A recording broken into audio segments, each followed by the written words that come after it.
बिस्मिल्लाहिर्रहमानिर्रहीम, अस्सलाम वालेकुम। Welcome to ZJ legal. उम्मीद करता हूँ आप सब ठीक होंगे, मैं भी बिल्कुल ठीक हूँ। आज के इस लेक्चर में हम कॉन्ट्रैक्ट एक्ट के सीरीज़ को कंटिन्यू करेंगे और आज के इस लेक्चर में हम पढ़ेंगे contracts which must be performed, जो कि डिस्कस्ड हैं सेक्शन 37 से लेकर 39 ऑफ द कॉन्ट्रैक्ट एक्ट 1872 तक। देखिए हमारे पास है सेक्शन 37। अब सेक्शन 37 बात करता है obligation of parties to contract. Contracts में पार्टीज होती हैं। अब पार्टीज के ऑब्लिगेशंस क्या हैं? पार्टीज के ऑब्लिगेशन ये है कि वो कॉन्ट्रैक्ट्स को परफॉर्म करें या ऑफर टू परफॉर्म करें। जैसा कि अगर मैं बेयर रीडिंग करूं इसकी, तो ये सेक्शन कहता है कि the parties to a contract must either perform or offer to perform their respective promises unless such performance is dispensed with or excused under the provisions of this act or of any other law। अगर के dispensed है या excused है तो वो दूसरी बात है। अदरवाइज पार्टीज़ ने अपना अपना जो प्रॉमिस है वो परफॉर्म करना है। परफॉर्म कैसे करना है? फॉर सपोज कोई डिलीवरी करनी है तो डिलीवर करते, ये परफॉर्मेंस हो गई। ऑफर टू परफॉर्मेंस ये है कि वो डिलीवरी करनी है, वो उस जगह पर पहुंच चुका है डिलीवरी करने के लिए, ये क्या हो गया? Offer to performance.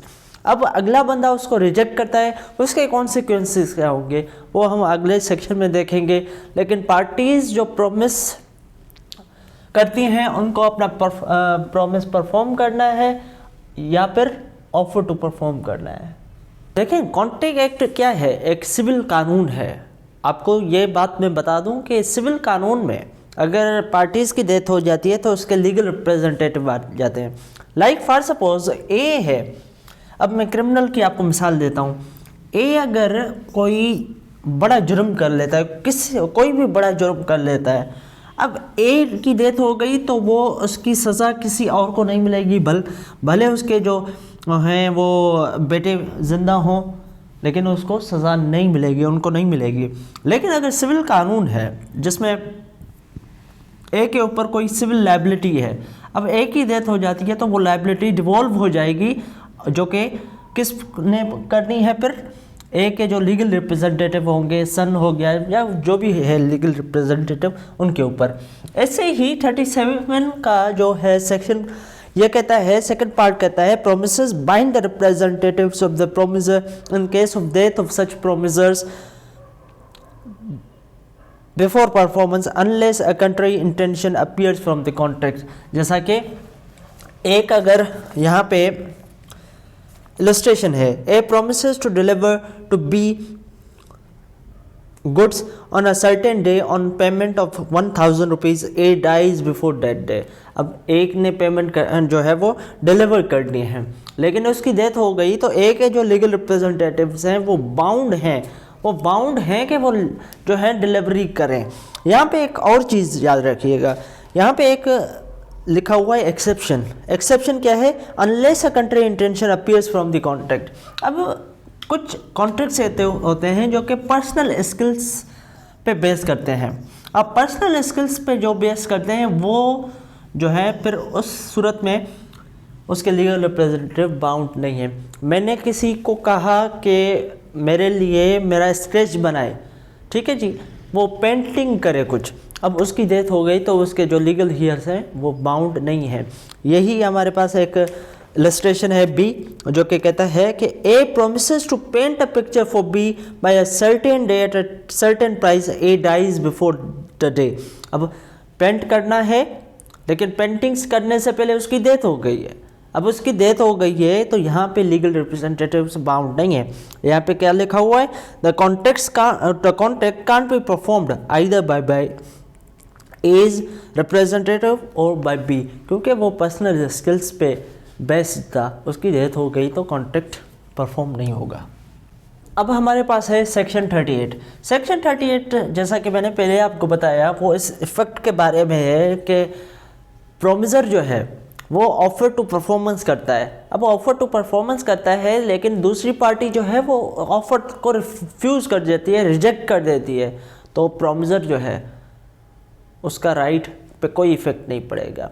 जैसा कि यहाँ पे लिखा हुआ है कि where a promiser has made an offer of performance to the promisee and the offer has not been accepted, the promiser is not responsible for non-performance, nor does he thereby lose his right under the contract।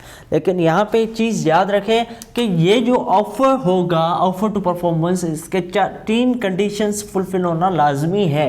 अब 3 conditions क्या हैं? अब 3 conditions अगर वो fulfil हो जाती हैं, उसके बाद जो है वो ऑफर रिजेक्ट हो जाती है दूसरी पार्टी से, तो ये जो प्रोमिसर होगा उसका राइट रिटेन रहेगा, उसका राइट अपने जगह पे रहेगा, उसकी राइट पे कोई इफेक्ट नहीं पड़ेगा और ये नॉन परफॉर्मेंस के लिए रेस्पॉन्सिबल भी नहीं होगा।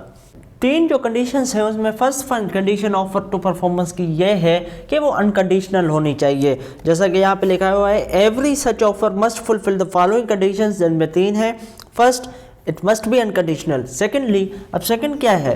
अब सेकेंड ये है कि it must be made at a proper time and place, proper time और प्लेस में होनी चाहिए। फॉर सपोज आगे देखते हैं, and under such circumstances that the person to whom it is made may have a reasonable opportunity of ascertaining that the person by whom it is made is able and willing there and then to do whole of what he is bound by his promise to do। For suppose अब delivery करनी है, 1000 बोरियां जो है वो गंदम की वो पहुंचानी है, डिलीवर करनी है, लेकिन जिसको डिलीवर करनी है वो तो अभी आउट ऑफ सिटी है। आप वहाँ पे जाके ऑफर टू परफॉर्मेंस करते हैं, उसको रीजनेबल टाइम प्लेस नहीं देते कि वो चेक कर सके वगैरह वगैरह, चेक कर सके कि 1000 जो है वो कंप्लीट है भी या नहीं है। तो ये जो है, अगर ये आप ऐसे प्लेस और टाइम पे करते हैं कि उसको टाइम नहीं मिलता कि वो सर्टेन कर सके, तो फिर वो जो होगा रिफ्यूज़ल, उसका इफ़ेक्ट प्रोमिसर पे भी पड़ेगा, क्योंकि ये जो 3 हैं ये एक्सेप्शंस में चली जाएंगी। पर थर्ड हमारे पास है, if the offer is an offer to deliver anything to the promisee must have a reasonable opportunity of seeing that the thing offered is the thing which the promiser is bound by his promise to deliver। अब for suppose कोई चीज़ deliver करनी थी, अब चीज़ deliver करनी थी तो उसका जो ऑफर टू परफॉर्मेंस होगा वो किस तरीके से होगा? वो इस तरीके से होगा कि जिसको डिलीवर करनी थी उसके पास एटलीस्ट रीजनेबल टाइम तो हो, अब रीजनेबल अपॉर्चुनिटी तो हो, वो उस चीज़ को देख सके कि वो सेम ही चीज़ है जो कि डिलीवर होनी थी। ऐसा नहीं है कि वो कोई और चीज़ जल्दबाजी में डिलीवर कर जाए फिर मसला हो जाए। तो ये जो ऑफ़र जल्दबाजी में किया जाएगा जिसमें रीजनेबल अपॉर्चुनिटी वगैरह ना हुआ, तो इस सूरत में भी प्रोमिसर जो है उसका राइट रिटेन नहीं रहेगा, उसका राइट भी लूज़ हो जाएगा। ठीक है जी, और वो रिस्पॉन्सिबल होगा नॉन परफॉर्मेंस के लिए। नॉन परफॉर्मेंस के लिए रिस्पॉन्सिबल कब नहीं होगा? कब नहीं होगा? जब ये 3 जो कंडीशंस हैं वो फुलफिल हो जाए। लास्ट में ये चीज़ लिखी हुई है कि for suppose several joint promises हैं, पार्टीज एक से ज़्यादा हो सकती हैं। कॉन्ट्रैक्ट में लाजमी नहीं है कि फॉर सपोज सिर्फ और सिर्फ 2 पार्टीज़ हो, कॉन्ट्रैक्ट में तो 2 से ज़्यादा भी पार्टीज़ हो सकती हैं। अब 2 से ज़्यादा पार्टीज़ हो गई हैं जिसमें 2 से ज़्यादा जो है वो जॉइंट प्रोमिसेस हैं, तो अब एक जॉइंट प्रोमिसी को अगर ऑफर टू परफॉर्मेंस होती है तो उसका लीगल इफेक्ट ये है कि सबको दी गई है। जैसा कि यहाँ पे लिखा हुआ है, an offer to one of the several joint promisees has the same legal consequences as an offer to all of them. अब हमारे पास है section 39 of the contract act, जो कि कहती है effect of refusal of party to perform promise wholly. अब इसका एक इफेक्ट क्या होगा? यह कहता है कि when a party to a contract has refused to perform और disabled himself from performing his promise in its entirety, the promisee may put an end to the contract unless he has signified by conduct or words his acquiescence in its consequences। जैसा कि यहाँ पे illustrations दी गई हैं। अब यहाँ पे बात क्या है? बात यह है कि पार्टी जो है वो रिफ्यूज़ करती है परफॉर्मेंस के लिए, कंप्लीट परफॉर्मेंस नहीं करती, प्रॉमिस की होली परफॉर्म नहीं करती, कुछ पार्ट उसका रह जाता है। जैसा कि यहाँ पे इलस्ट्रेशन है सिंगिंग की। अब उसने 2 हफ्ते में 2 दिन जो है वो 2 नाइट सिंगिंग करनी है, लेकिन एक दिन वो बजाते खुद इंटेंशनली नहीं आता। अब इंटेंशनली नहीं आता तो जो प्रोमिसी है वो जो है कॉन्ट्रैक्ट को एंड कर सकता है, लेकिन उसके अगले दिन फिर वो आ जाता है सिंगिंग करने के लिए और वो उसको सिग्निफाई कर देता है, उसको मतलब कि क्या कर देता है, उसको एक्सेप्ट कर देता है, तो फिर वो उसको कॉन्ट्रैक्ट को ख़त्म नहीं कर सकता, फिर वो जस्ट और जस्ट जो है वो कंपनसेशन के लिए इंटाइटल्ड है। ये था हमारा आज का लेक्चर, जिसमें हमने 3 सेक्शंस देखी थी, जिसका टाइटल ये था कॉन्ट्रैक्ट मस्ट बी परफॉर्म्ड। अब सेक्शन 37 में हमने ये देखा कि ऑब्लिगेशंस क्या है पार्टीज़ टू द कॉन्ट्रैक्ट की। वो हमने देखी कि 2 ऑब्लिगेशंस हैं, उन्होंने या तो परफॉर्मेंस देनी है या ऑफर टू परफॉर्मेंस देनी है।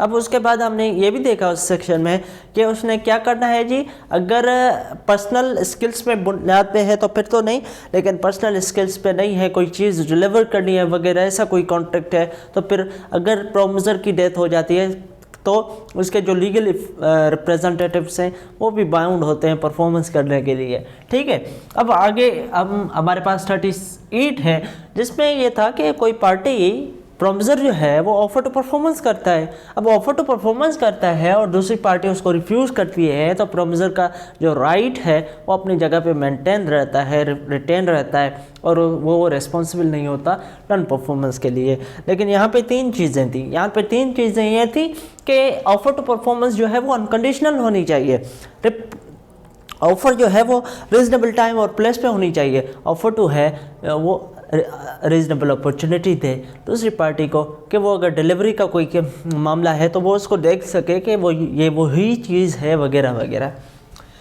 39 में हमने क्या देखा, 39 में हमने ये देखा कि अगर पार्टी रिफ्यूज़ करती है कंप्लीट परफॉर्मेंस से, तो फिर अगर हाफ परफॉर्मेंस हो जाती है तो फिर दूसरी पार्टी उसको जो है वो एंड कर सकता है उस कॉन्ट्रैक्ट को, अनलेस एंड अनटिल उसके बाद कोई परफॉर्मेंस होती है और वो उसको सिग्निफाई कर देता है, तो फिर वो सिर्फ और सिर्फ कंपनसेशन के लिए इंटाइटल्ड होगा।